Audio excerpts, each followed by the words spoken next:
The rain poured down in heavy sheets, blurring the neon sign outside St. Mary's Hospital in Phoenix, Arizona. Elia Carter, a dedicated nurse with over 10 years of experience, sat at her station, sipping lukewarm coffee.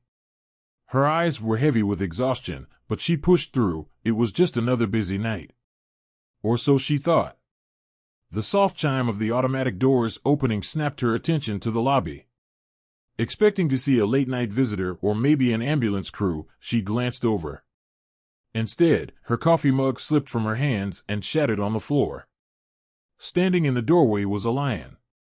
A massive, golden-maned lion, its fur drenched from the rain, stood motionless against the stormy backdrop.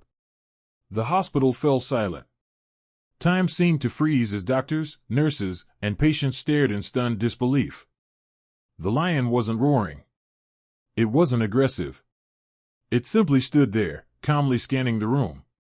But then, Elia noticed something even more astonishing, something that made her breath hitch. In its powerful jaws, the lion held a small, wrapped bundle. Carefully, it stepped forward, its claws clicking softly against the tiled floor. Its amber eyes locked with Elia's, and in that moment, fear melted into something else, a connection she couldn't explain. Whispers filled the air. Security guards hesitated, unsure whether to intervene. Doctors froze, unable to process what they were seeing.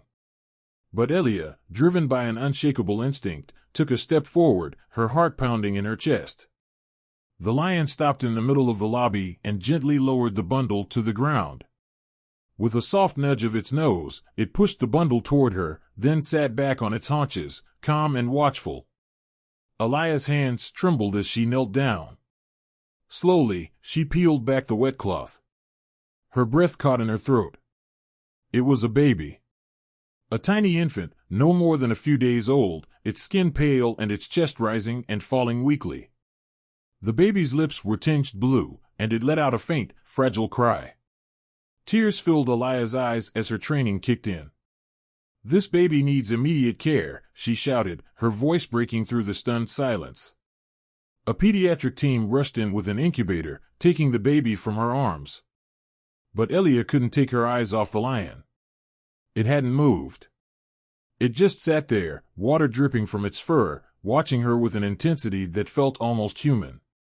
It didn't roar or resist as the staff bustled around it. It was as if the lion knew its job was done.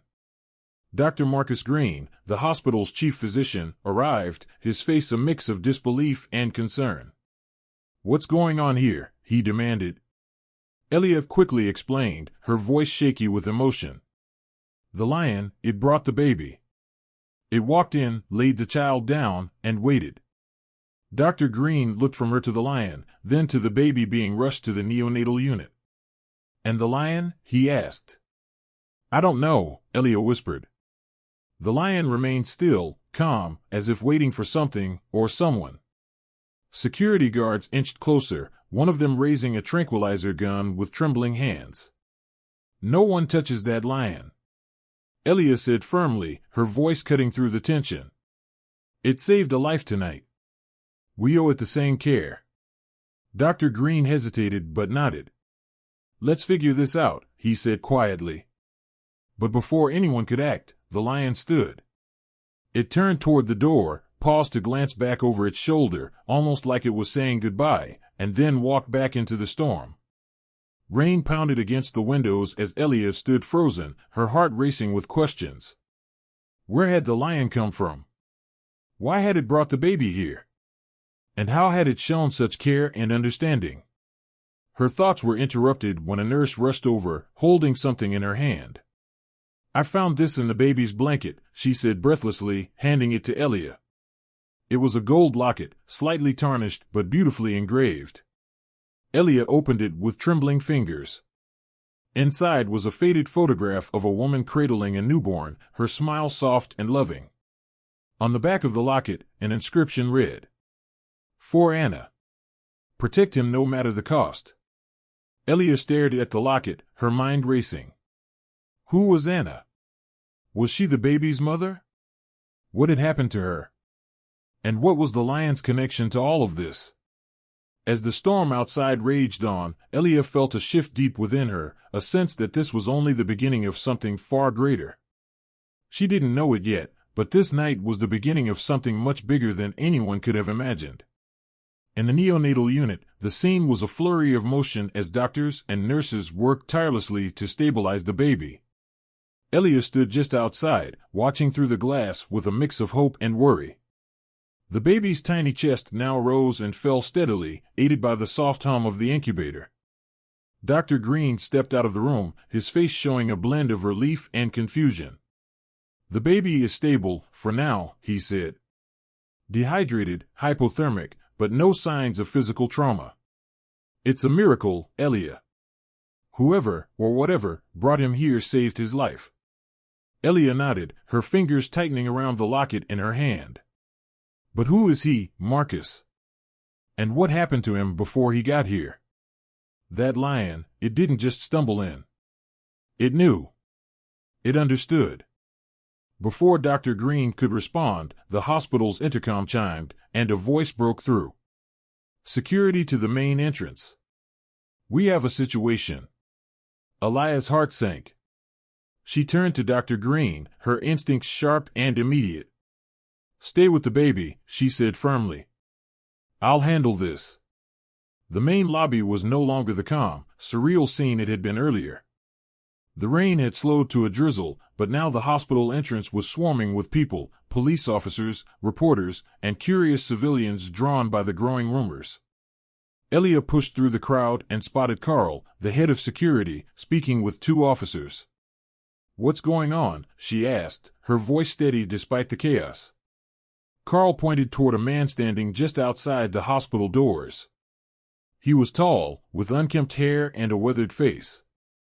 His clothes were soaked, and his frantic eyes darted around as if searching for something or someone. Clutched in his hand was a photograph.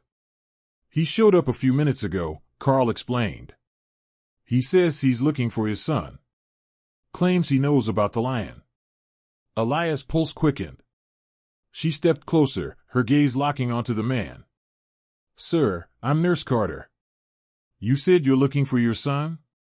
The man's hands trembled as he held out the photograph. Elia's breath caught. It was the same woman and baby from the locket. But this time, the man was in the picture too, his arm wrapped protectively around the woman, his face full of pride.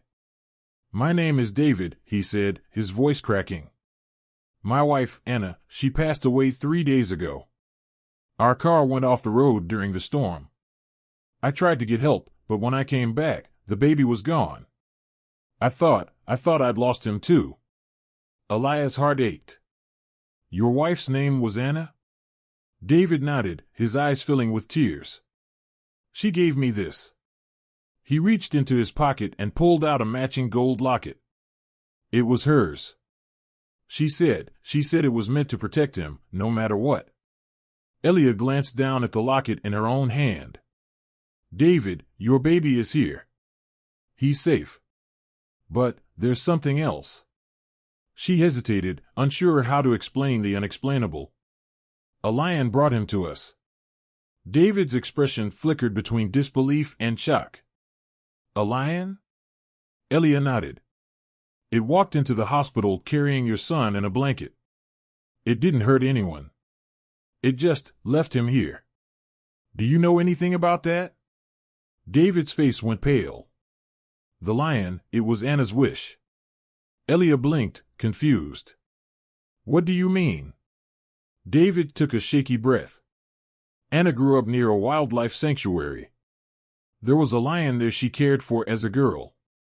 His name was Solomon. She always said he was special, like he could understand her. Before she passed, she told me that if anything happened to us, Solomon would know. I thought she was delirious, but now," his voice broke as tears streamed down his face. Elia placed a gentle hand on his shoulder. "David, your son is alive because of her wish. Somehow, the lion brought him here. We don't fully understand how, but he's safe. And he needs you." Back in the neonatal unit, David stood by the incubator, tears falling freely as he gazed at his son. The baby stirred, his tiny hand reaching out as though sensing his father's presence. "He looks just like her," David whispered, his voice thick with emotion. "Thank you for saving him." Elia smiled softly. "It wasn't just us. Solomon knew." David nodded, his eyes never leaving his son. "I don't know how to repay you." "There's nothing to repay," Elia said. "Your wife's love and that lion's instinct brought him here. That's all that matters."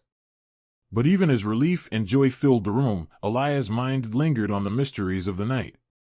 Where had the lion gone? How had it acted with such intelligence? And why did it feel like this wasn't the end of the story? The next morning, as the first rays of sunlight broke through the clouds, Elia felt an inexplicable pull to the hospital entrance. Stepping outside, she inhaled the fresh, calm air after the storm. Her eyes scanned the quiet street, and then she saw it. Just beyond the edge of the hospital parking lot, standing in the shadows, was Solomon. The lion's amber eyes met hers one last time, glowing in the golden morning light. He stood tall and majestic, his mane shimmering as though illuminated by the sun itself. Elia felt a profound sense of peace, as if the lion was saying goodbye. With a low rumble, Solomon turned and walked away, disappearing into the trees. Elia stood there for a long time, the morning air cool against her skin. She clutched the locket tightly in her hand, her heart swelling with gratitude and wonder. The world was still full of questions, but one thing was certain: sometimes love and loyalty transcend understanding. And on that stormy night, a lion had proven it.